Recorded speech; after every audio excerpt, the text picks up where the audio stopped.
கிறிஸ்தேசுக்குள் மிகவும் பிரியமான தேவனுடைய பிள்ளைகளே, போதகர்கள் படும் சிரமங்களை குறித்து நேற்றைய தினத்திலே நாம் வாசித்தோம். இன்று சற்று மாறி மாறி வாசிக்கலாம். போதகர்களுக்கு உண்மையாகவே சிரமங்கள் உண்டு, கஷ்டங்கள் உண்டு. சபை நடத்துவது சாதாரண காரியம் அல்ல, அது தெரிந்ததுதான். அதே சமயத்தில் போதகரால் விசுவாசிகள் படும் அவதியையும் கஷ்டத்தையும் அல்லது தங்களது சோம்பேறித்தனத்தையும் நாம் அறிந்து கொள்வது நல்லது. பெரிய பெரிய பாரம்பரிய திருச்சபைகளிலே அல்லது ஜனக்கூட்டம் நிறைந்த சபைகளை குறித்து நான் பேசவில்லை.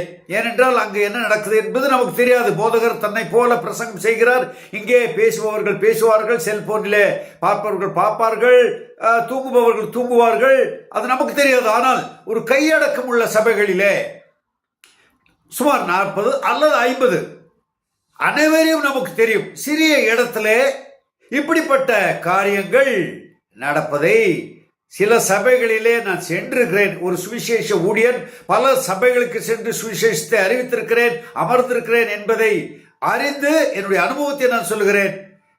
போதகர் தான் எடுத்து வந்த அந்த பிரசங்க குறிப்பு நீளமாக இருக்கும். அவர் செய்தியை தன்னை பாட்டுக்கு சொல்லுகிறார். ஆனால் பின்பாக உட்கார்ந்தவர்கள் தூங்குவார்கள். ஆராதனை நேரத்தில் உற்சாகம், பாடல் நேரத்தில் உற்சாகம், அந்த செய்தி நேரத்தில் கொஞ்ச நேரத்தில் தானாக தூங்கி விழுவார்கள். அன்பானவர்களே, இது உண்மை. இது விசுவாசிகளை குறித்து நாம் தவறு சொல்ல முடியாது. காரணம், போதகர் அதை அறிந்திருக்க வேண்டும். என்னுடைய நேரம் மிக முக்கியம்.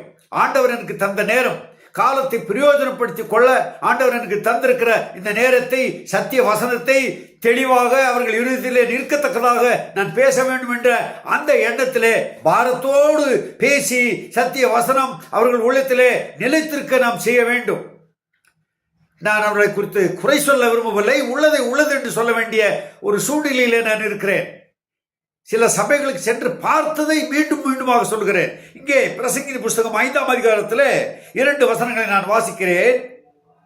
நீ தேவாலயத்திற்கு முதல் 2 வசனம், நீ தேவாலயத்திற்கு போகும் போது உன் நடையை காத்துக்கொள்.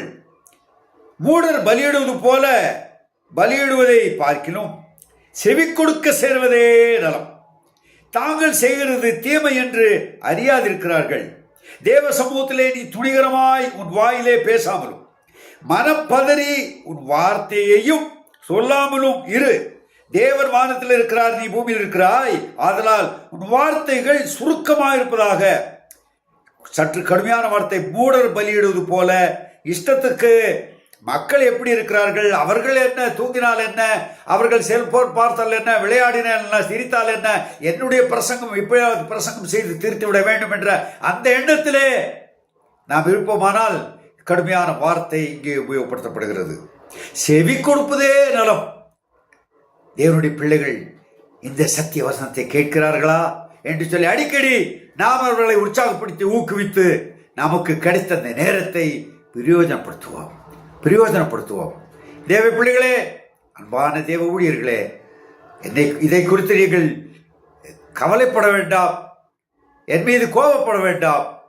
நமக்கு தந்திருக்கிற மிகப்பெரிய பணியை சிறப்பாக செய்ய தேவன் தாமே உங்களை ஆசீர்வதிப்பாராக. நாங்கள் இப்படிப்பட்ட போதர்களுக்காக, நல்ல போதர்களுக்காக நாங்கள் ஜெபிக்கிறோம். கர்த்தர் தாமே ஆசீர்வதிப்பாராக. ஆமேன், ஆமேன்.